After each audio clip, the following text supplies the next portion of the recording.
So, it is no surprise to any of us that the tech job market is in a terrible shape right now.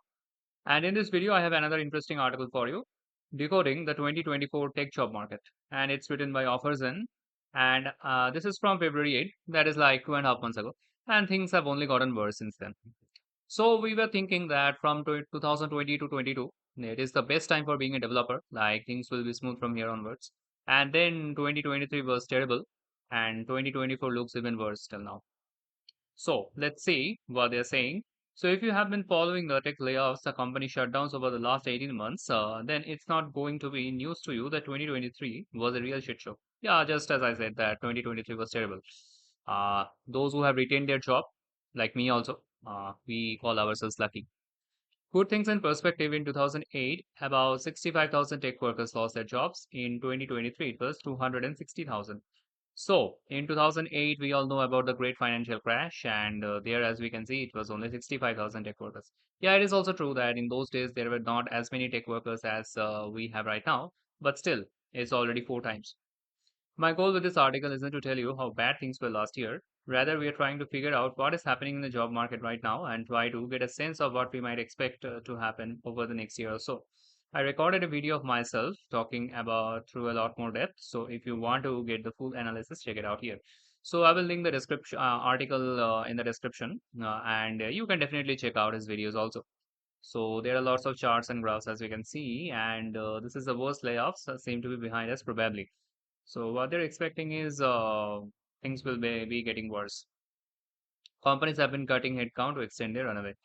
So here I think this is a chart of the funding. So in 2021, the funding was at the peak. It was during COVID time, and this is correct. All companies were closed, and there were only people were only like spending digitally. Like there is no physical spending in that sense. But now the opposite is happening.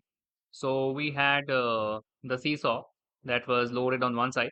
Now it is coming down, and a balance is being created. But now we are getting like on the low end of the stick. Okay. Anyway, while there is a lot of nuance here, the impact is simple. Tech companies have to hit a little higher bar while raising money at lower valuations. This shift has left founders unsure if they can raise capital again at all. Even if they can, what kind of deal would they get? As a result, we have seen companies across the globe cutting their costs to extend their runaway. Yeah, that is correct. In 2021, since the VC funding was very high, so the companies were very chill. We can hire as much as we want. The funding will never stop. And yeah, things will be going as it is. But now that the funding has slowed down, it is drying up, as you can see. It's only going down and down and down. And so they are worried that what will happen. So maybe we have to do with our profits only. We will not get extra funding. So cut cost, and cut cost mean reduce salaries. I mean, reduce salaries doesn't happen that way. So basically remove people because people are taking salaries, and reduce salaries in the sense like the total number of salaries, reduce that number. I mean, fire people basically. So that is what it is happening, and so the developers like us are very worried. Okay, so in most tech companies, the biggest costs are employees, yeah, as I have said. So unfortunately, that's meant a lot of layoffs. So while South African companies have avoided the burnt of effects, many still had to do layoffs. So one is 20 South African developers were retrenched in 2023, almost double the rate in 2022. Okay. And if you look at the global data, things have been a lot worse. I'm writing this early February. Layoffs have already exceeded Q4 2023. Yeah, that is correct. So in quarter four of 2023, we had a lot of layoffs. So, but it seems to be is that the quarter one of 2024 has even more layoffs. I still believe the worst is behind us, and we are seeing tech jobs slowly recovering. Yeah, I have also heard about this, but I don't. I'm not really sure if the worst is behind us or it is in front of us. So it could be anyway. Maybe it's not as bad as 2021 first quarter. I mean, 2023 first quarter. 2021 was like paradise for developers. Okay, anyway, so let's not be too hopeful, but we should always be upskilling and like keeping ourselves in check. And this is a really cool graph. Continuing with the global trends, we can see that tech stocks are still way down from the high in 2022, but we can see that they have been slowly coming back. So as you can see, in 2022, we had more than 450,000 jobs. It has come down to less than 200,000, so less than half. Like it is only like 40%. And there is a very slow increase, and it is right now maybe only in 200,000. Okay, what happened? Okay, let's remove it. Okay, so let's come down. And as you can imagine, with high number of layoffs and fewer tech job opportunities, each open opportunity is now attracting more inbound applications. The average number of inbound applications has tripled since 2021. Okay. So, what is happening, and this is very natural that people want a job because job pays them money. They may have family and responsibilities, like most of them do. So they cannot live without a job because everybody needs money, right? Even the companies need money, the bosses need money, so employees also need money. So they want jobs. And so what happens is for every open position, there are more and more and more number of applications because, like as I've said, everybody needs jobs. This affects both developers looking for jobs as well as hiring managers and tech recruiters. And as we will see later, it's making both sides' lives tougher. But before we do that, let's talk about how the power dynamic has shifted in the tech job market. In the tech job market, companies now hold more power. Yeah, that is actually correct. And companies are also using their power, like in many ways. Back to office, work from office could be one of them. Up until today, up until about halfway through 2022, it was very clear that developers held the reins of the job market dynamic. It was a fantastic time to be a software engineer. The best time in history, possibly. Companies were desperately competing to fill their tech roles, so developers had their pick among an ever increasing number of options. Standards were lowered, salaries skyrocketed, and perks were raining down the heavens. Things have changed since then. Companies have reclaimed much of the power they lost over the few years. The first place we can see this with salaries, where increases have slowed down dramatically. So, I think this is regarding the US salaries. For Indian salaries, I mean, for like purely from an Indian context, I have another article that I will show you after this one. But things are mostly same in India also. So, as you can see, in 2021, the peak salary was more than $90,000. Now it has come down to like 70,000. So, salaries are also shrinking. Like people are not salaries are not being cut off from the employees, but the salaries as a whole are decreasing. Like the new open opportunities are paying lower salary.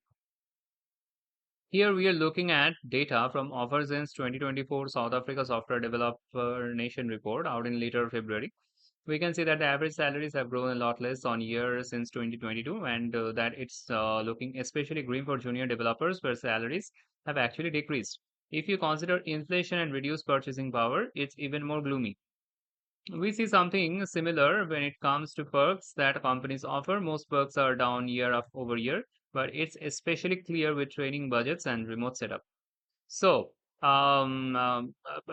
terrible stuff. As we know that juniors are suffering a lot more. Like people like us who have 3 4 years of experience.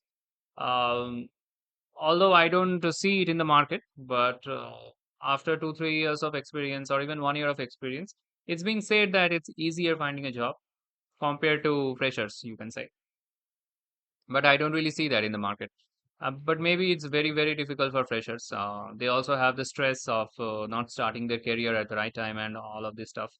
So yeah, I cannot deny that. But the market is not so friendly even to experienced people, I would say. And this is probably a good time to point out that while things are looking tough for software engineers at the moment, being a software engineer is still one of the best jobs in the world. It's just slightly less awesome than it used to be. Yeah, I think this is an exaggeration. I believe that software engineering is good. I love programming and coding. That's why I made this YouTube channel. And I am also posting like programming tutorials, but I would say that every job is good. But it depends on your interest, which job you want to do. We can see that companies are exercising their power inside the building, but what about the job market? Yeah, that's correct. That's correct. Come to office and work from office, even if it can be done from home, but you have to come to office, right? This is one sort of power you can say. Anyway, let's not get into controversy. It's harder to get and pass interviews. I found this data in a report from Ashby, an applicant tracking service. The graph shows the percentage of applicants for each tech roles that actually get an interview. So I think, yeah, so it has also decreased. So more people are applying, less people are getting interviews. And in addition, now it is harder to pass the interview process at many companies over the interviewing. Yeah, I mean, they are also making the interview more difficult. So previously it was comparatively easier clearing an interview. Now, of course, is not the case. It's not easier to hire developers, it's just difficult in a different way. It stands out to a reason that due to all these changes, it would be easy to hire tech talent. Previously, it was difficult to just get candidates to come to an interview. Surely, in comparison, it's a walk in the park now. It's an understandable assumption, but that's not what we are seeing in the market. It's still difficult to hire tech talent. It's just difficult in a very different way.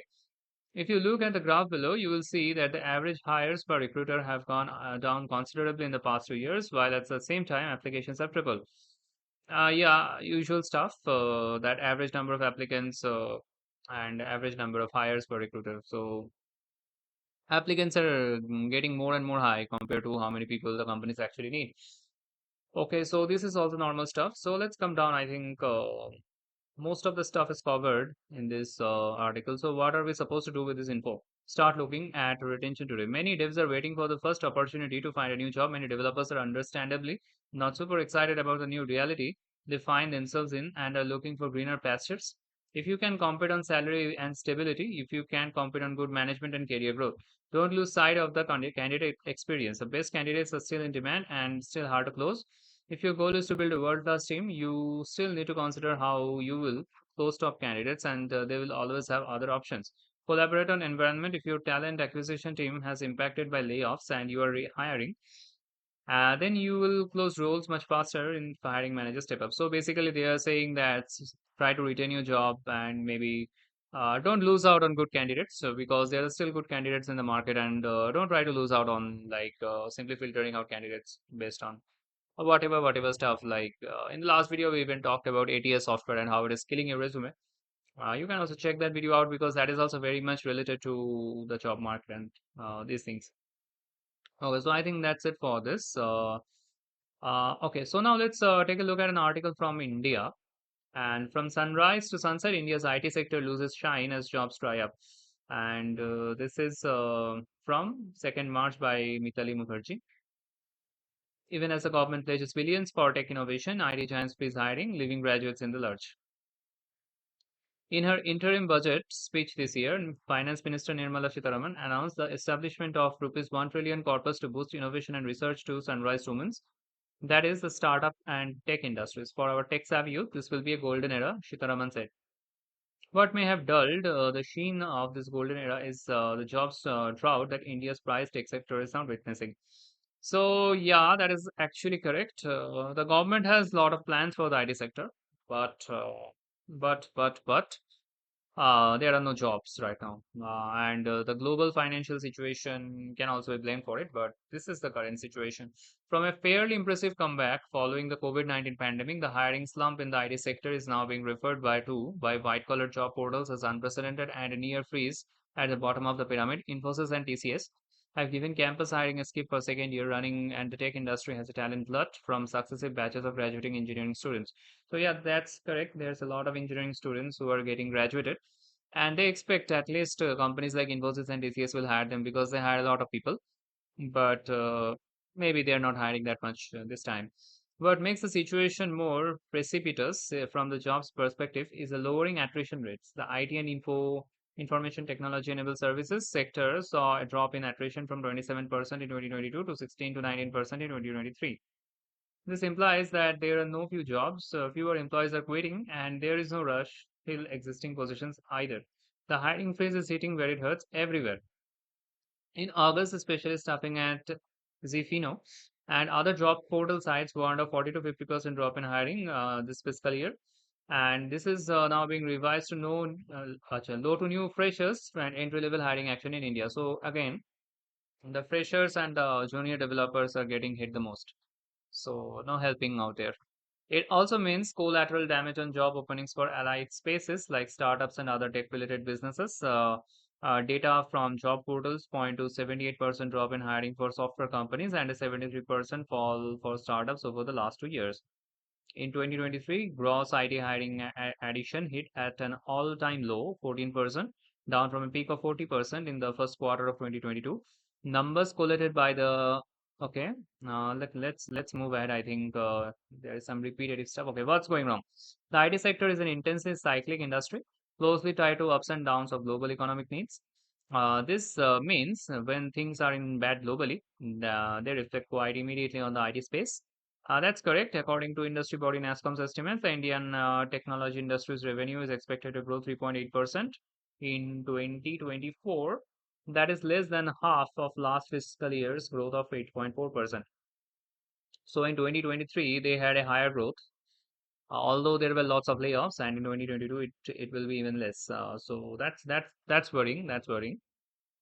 In terms of jobs, the body estimates an addition of 60,000 jobs, a nearly 80% drop from the previous year's addition of 290,000 jobs. So there are some jobs in the market.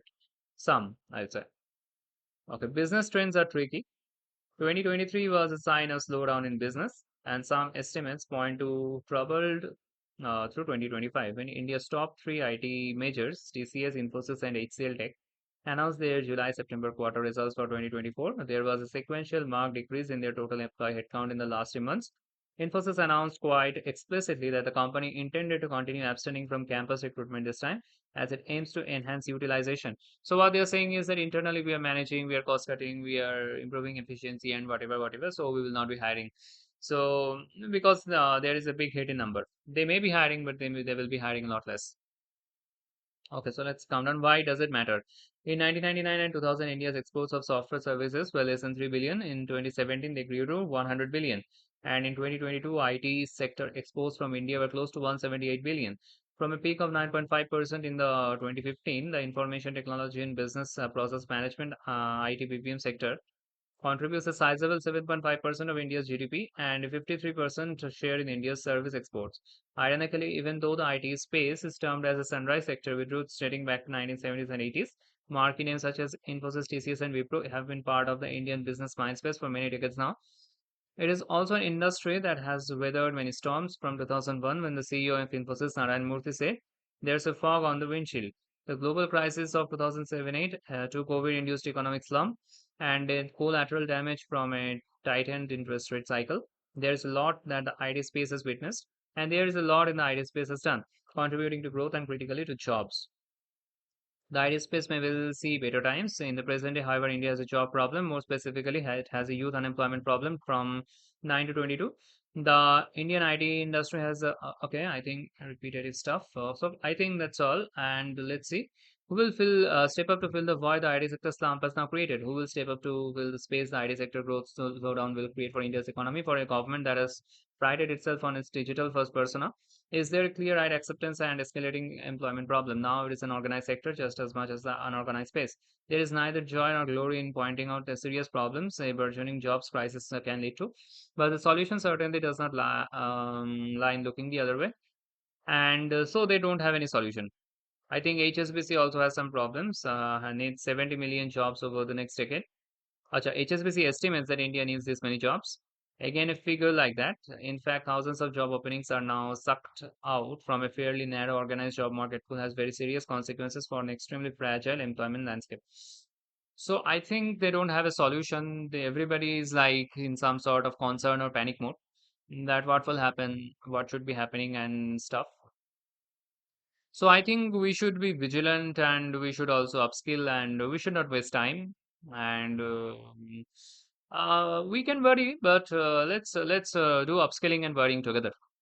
That's all I would say for this video. It's not a very good, I would say, very positive video. But I would say don't be worried and just keep working. If you love programming and tech, just keep working. And yeah, that's it for this video. And I will see you next time.